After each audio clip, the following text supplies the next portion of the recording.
प्रदेश की पुलिस ने दिखा दिया कि सरकार से टकराने की सजा क्या होती है। अपनी आवाज उठाने की सजा क्या होती है।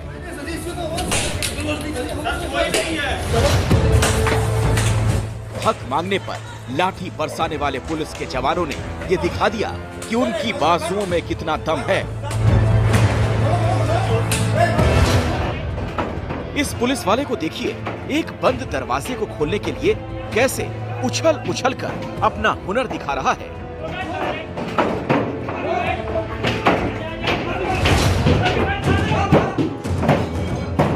वहीं दूसरा पुलिस वाला बंदूक के बट से ही दरवाजे को तोड़ने की कलाबाजी में लगा है।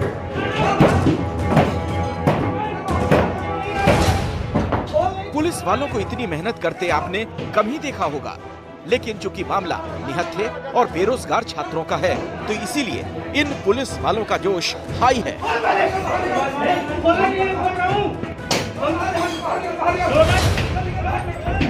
पुलिस बर्बरता की ये तस्वीरें प्रयागराज के उस इलाके की हैं, जहां बड़ी संख्या में प्रतियोगी परीक्षाओं की तैयारी करने वाले छात्र रहते हैं। कुछ पुलिस वाले आके बहुत बेरहमी से मारे हम लोगों को। उसके बाद उन्होंने जबरदस्ती मारा, हम लोग बाहर गए भी नहीं थे। उसके बाद भी कुछ दोस्तों को मारे कि हाथ में चोट आ गई है, पूरा कांच वाँच तोड़ के चले गए। उसके बाद वही लोगों के मुंह में धंस गया कांच। हम वहाँ पे आंदोलन में गए भी नहीं थे, हमें अपने रूम पे सोए थे। और उसके बाद पुलिस प्रशासन वाले आए, हमारी सबसे पहले खिड़की तोड़े। खिड़की तोड़ने के बाद ऊपर गए, बच्चों को मारे, फिर हमारा दरवाजा तोड़ के हमें भी मारे और हमारी 16,000 की मोबाइल थी एकदम फूट गई।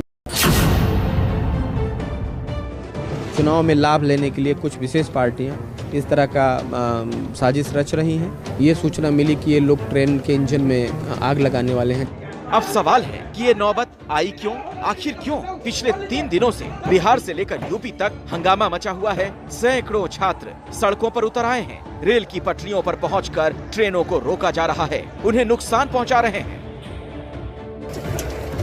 बिहार के गया स्टेशन की ये तस्वीरें देखिए। प्रदर्शनकारी छात्रों ने आउटर सिग्नल पर खड़ी एक ट्रेन में आग लगा दी। ट्रेन के डिब्बों से निकलती लपटें और चारों तरफ फैला धुआं इस बात का सबूत है कि ये प्रदर्शन अब हिंसक हो चुका है। लेकिन जिस तरह यूपी के प्रयागराज में छात्रों के ऊपर पुलिस के लाठीचार्ज और हॉस्टल में घुसकर उनके साथ की गई बर्बरता गलत है, उसी तरह प्रदर्शनकारी छात्रों की हिंसा और आगजनी को भी सही नहीं ठहराया जा सकता। लेकिन हिंसा की इस आग को चिंगारी कैसे मिली, ये समझना भी जरूरी है।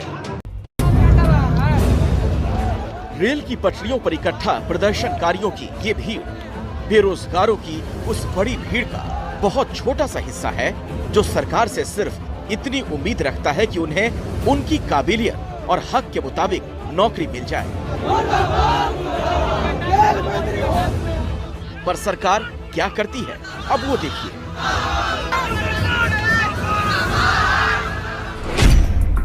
दो 2019 में रेलवे भर्ती बोर्ड यानी आरआरबी ने नॉन टेक्निकल पॉपुलर कैटेगरी मतलब एनटीपीसी के लिए नौकरियां निकाली। एनटीपीसी में स्टेशन मास्टर से लेकर गार्ड, क्लर्क, अकाउंट असिस्टेंट तक के पद होते हैं। रेलवे ने कुल 35,281 पदों के लिए नोटिफिकेशन निकाला, लेकिन 2 साल तक ये परीक्षा हुई ही नहीं। परीक्षा कराने के लिए छात्रों को मुहिम चलानी पड़ी, तब जाकर 2021 में परीक्षा का आयोजन हुआ। इसके बाद रिजल्ट आने में फिर 1 साल लग गया, यानी करीब 35,000 नौकरियों के लिए छात्रों को 3 साल का इंतजार करना पड़ा। लोकसभा जब चुनाव आता है तो उसके पहले फॉर्म आता है। 2 साल बाद किसी तरह से आंदोलन के बाद तो परीक्षा की शुरुआत होती है। आंदोलन के बाद मतलब वो भी ट्विटर पे, सोशल मीडिया के माध्यम से आंदोलन के बाद परीक्षा की डेट आती है। फिर किसी तरह की परीक्षा की डेट आती है, तो परीक्षा की डेट के बाद एग्जाम को 1-1.5 महीने में उन्होंने समाप्त कराया।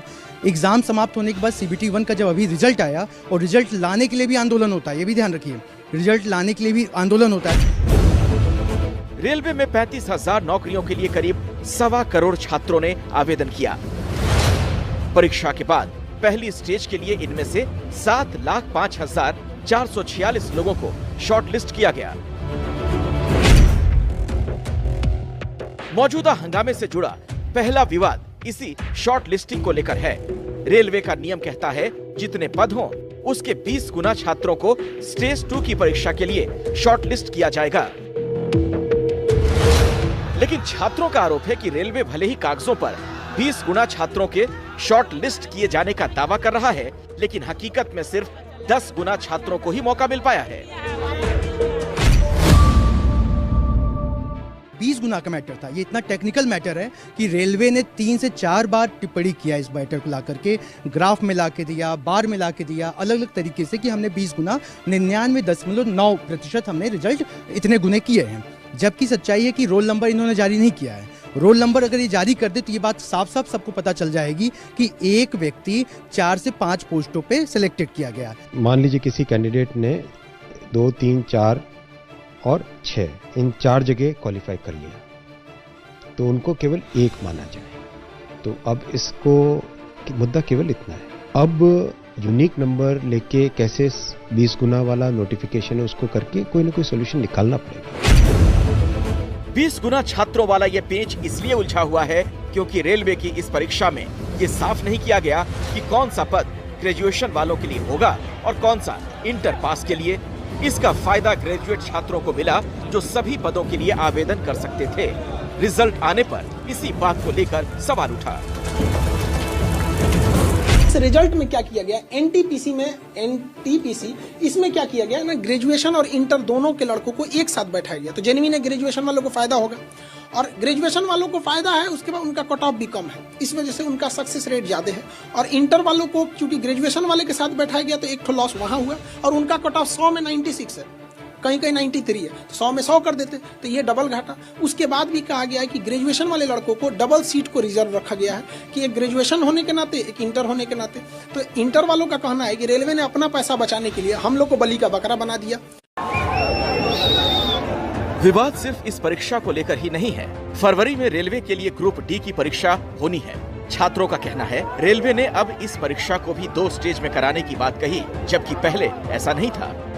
ग्रुप डी का अभी 2 दिन पहले क्या हुआ था कि उस समय भी एग्जाम का डेट वोट कुछ नहीं आया था सब कुछ, लेकिन फिर अब इस समय क्या किया गया कि एग्जाम जब विज्ञापन आया, विज्ञापन के बाद ही ये लोग 2 एग्जाम करवाने, एक CBT 1 और CBT 2 ग्रुप डी के लिए जब नोटिफिकेशन जारी किए थे तो उसी समय इन लोगों को बोल देना चाहिए कि हाँ हमने CBT 1 भी करवाएंगे, CBT 2 भी करवाएंगे। लेकिन अब खेल चालू होने के बाद बीच में तो नियम नहीं बदलना चाहिए ना। ग्रुप डी का पेपर भी वो भी आंदोलन के बाद आता है कि भैया ग्रुप डी का पेपर कब होगा। लाखों पोस्ट है, उसमें 35,000 कुछ पोस्ट है, इसमें 1 लाख से अधिक पोस्ट है। 1 लाख पोस्ट मतलब 1 करोड़ से अधिक फॉर्म पड़े हुए हैं। 1 लाख बच्चे जब इस बात के लिए भैया चलो इसका परीक्षा कराओ, सारे कोचिंग सारे इंस्टीट्यूट बच्चों ने सोशल मीडिया पे इसको चलाया, तो 1 लाख वाले बच्चों को अब इन्होंने 2 स्टेट कर दिया। मतलब चपरासी बनना है, जमादार बनना है तो आप 3-3 बार परीक्षा दो, IAS बनना है तो लेटरल एंट्री करके किसी को भी बना दो। लेवल 1 का एग्ज़ाम है, उस एग्ज़ाम में सिंगल स्टेज हो या डबल स्टेज एग्ज़ाम हो, देखिए उसमें 1 करोड़ से अधिक एप्लीकेंट्स हैं। 1 करोड़ से अधिक एप्लीकेंट्स का अगर यूनिफॉर्म एग्ज़ाम करना है तो उसमें हमें सोचना पड़ेगा कोई ना कोई तरीका। लेकिन ये भी छात्रों ने मुद्दा उठाया है तो उस मुद्दे का भी हम ये कमेटी विचार करेगी। सवाल है कि नौकरियों को लेकर इतने उलझाने वाले नियम और नीतियां क्यों, जबकि हकीकत ये है भारतीय रेलवे में बड़ी संख्या में पद खाली पड़े हैं। ग्रेड ए में 13,662 स्वीकृत पद हैं, जिनमें से 1,734 खाली हैं। ग्रेड बी में 5,938 पदों में से 1,341 खाली हैं और ग्रेड सी में 14,88,094 पद स्वीकृत हैं, उनमें से 2,56,294 खाली पड़े हैं। और इस तरह रेलवे में फिलहाल 2,59,369 नौकरियां निकाली जा सकती हैं। इसके बावजूद अगर एक भर्ती परीक्षा कराने में रेलवे 3 साल से ज्यादा का समय लगाता है तो धांधली के आरोप क्यों न लगें? ये कुछ नहीं, सिर्फ ये मतलब कि गड़बड़ झाला करने का एक सिस्टम है। एक बच्चे से मतलब कि धन उगाही करने का एक सिस्टम बना दिया गया है। सवाल सिर्फ रेलवे की परीक्षा का नहीं है। पिछले कुछ सालों में देश के कई राज्यों में सरकारी नौकरियों के लिए होने वाली परीक्षा में धांधली के आरोप लगे हैं, जबकि साल दर साल देश में बेरोजगारों की संख्या बढ़ रही है। यही वजह है कि नौकरियों को लेकर सरकार की नीतियां और नीयत दोनों पर सवाल उठते हैं।